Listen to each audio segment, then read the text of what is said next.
I tried to tell you guys about Proton Mail. I literally made a video not even 2 months ago discussing some of the concerns that I had about Proton Mail. I showed you guys how poorly set up their onion service was, which doesn't really make a whole lot of sense because services like Cock.li or CTemplar, which get maybe 1/100th of the funding that Proton Mail gets, actually managed to do it correctly. They managed to have an onion service which doesn't just redirect you to the ClearNet service after you create an account. I explained how Proton Mail's claim about not logging IP addresses was complete bullcrap, and some of you listened. But some of you also said, oh, take your meds, schizo. When people posted my video to Proton Mail's subreddit, the mods there quickly deleted the post every single time, saying that this person is spreading misinformation. Four-Eyed Catman is making more clickbait to get views on his crappy YouTube channel. Well, guess what? My crappy clickbait was accurate. So maybe you guys read this article already. It has been out for at least a week now, but I'll link it in the description for those of you who are interested. It goes into detail about how Proton Mail logged the IP address of a French activist after they received an order from the Swiss authorities to do so. Oh, and by the way, the crime that this French activist committed was truancy, not showing up for school, which I think is a crime that most people watching this have committed at least once. I know I skipped school a bunch when I was a kid. This kid was basically a member of, I think it's the Youth for Climate Action in Paris, which is an environmentalist slash anti-capitalist group, kind of similar to the type of stuff that you would hear from Greta Thunberg.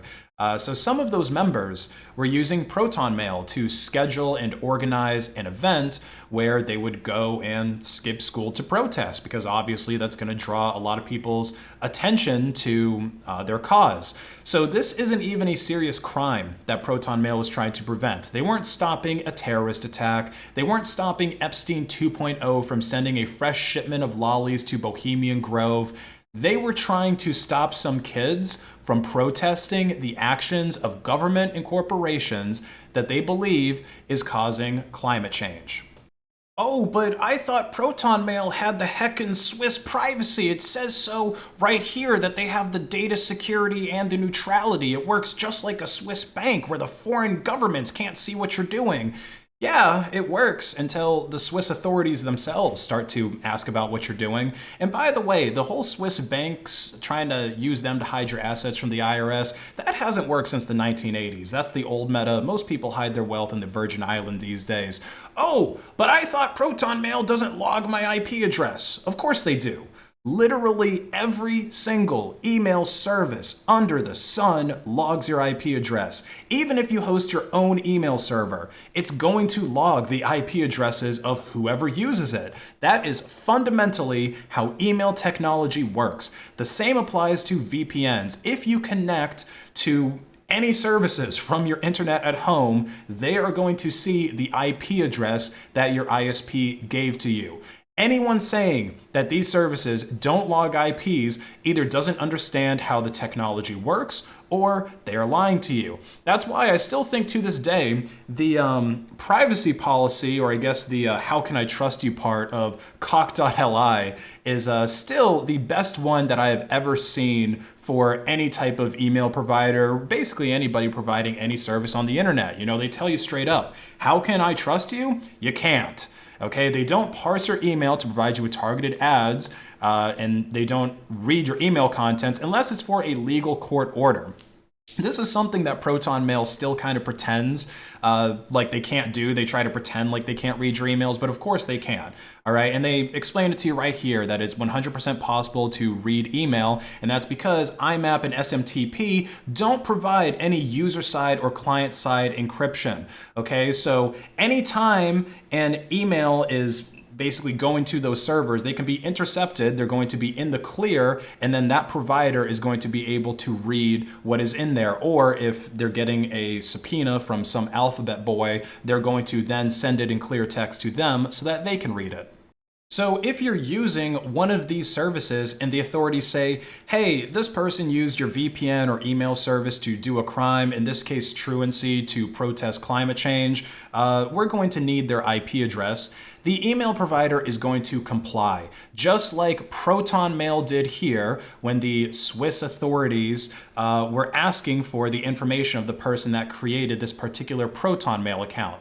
And look, I'm really not mad at Proton Mail for complying with this request, because why would any email or VPN provider or provider of any service for that matter risk legal trouble or fines on their end for not complying with a subpoena just to protect someone who they don't know and don't even care about?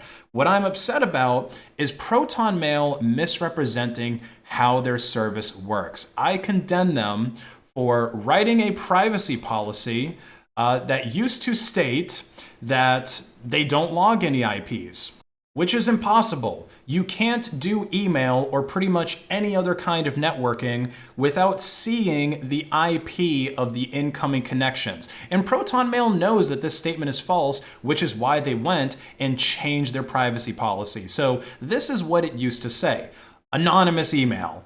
Literally, the first two words of this statement are a lie. Nothing about email technology can make you anonymous. The best that you can do is use your email over Tor or some other kind of mixnet to increase your anonymity. Okay, that way the IP address that they're going to see is going to come from Tor or, whatever kind of mixnet that you're using. But the thing is, you'd get the same results with any email service that works over Tor. So Proton Mail is really nothing special in this case.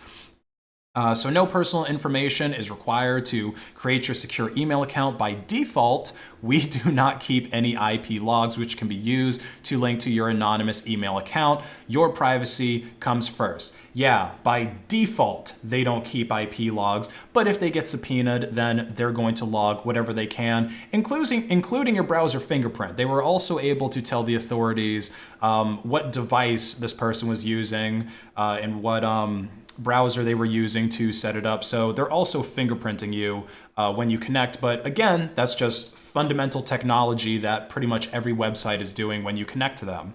And by the way, this is just a brief tangent, but I really love the damage control that the CEO of Proton Mail is trying to do on Twitter, trying to say, oh, we don't comply with requests from Europool or I think somewhere else. Yeah, they're saying, oh, check out this thread, which explains why we cannot give data to foreign authorities. They're trying to say, oh, if the US government requests something from us, we're going to tell them to go screw themselves. Or if the French government tells us to do something, we're going to tell them to go screw themselves. Yeah, I mean, technically that's true, but all that these governments are going to do is just go through the Swiss government to do their request, because that's the jurisdiction that you guys are in. Like, yeah, if you're in Switzerland and the NSA says, hey, we need you to hand over some information, you don't have to comply with that request. But the Alphabet Boys over here are buddies with the Alphabet Boys over in Switzerland, so they're just going to send the request through them. I mean, it's kind of like Bin Laden saying, oh, I don't kill and terrorize people, I just have my lackeys do it for me. Like, it doesn't matter whether it's coming from the Swiss government or any other kind of government. At the end of the day, it's very easy for them to get this information if they really want it. Anyway, here is their new privacy policy to try to make things more accurate. Your data, your rules. Protect your privacy. Proton Mail is email that respects your privacy and puts people, not advertisers, first. Your data belongs to you, and our encryption ensures that. Not really. It can still be intercepted when it's going to your servers. We also provide an anonymous email gateway, which is hilarious because their Onion service still redirects you to the ClearNet service whenever you log in. It's not keeping you in Onion land, which is a very poor implementation, because if you're on Tor and connecting to an Onion service, you are going to be much more anonymous than using Tor to connect to a ClearNet service. So like I said in my last video, Proton Mail is pretty full of crap. They have been, and they still are. They misrepresent how their service works. Maybe it's better than Gmail because, at least they're not trying to sell your data to advertisers, and at least it's not something that's managed by Google. I mean, Google is, they're one of the brightest glowing companies that are out there. But You really just have to take Proton Mail's word for all of this stuff. And in my opinion, Proton Mail's word is becoming less valuable day by day.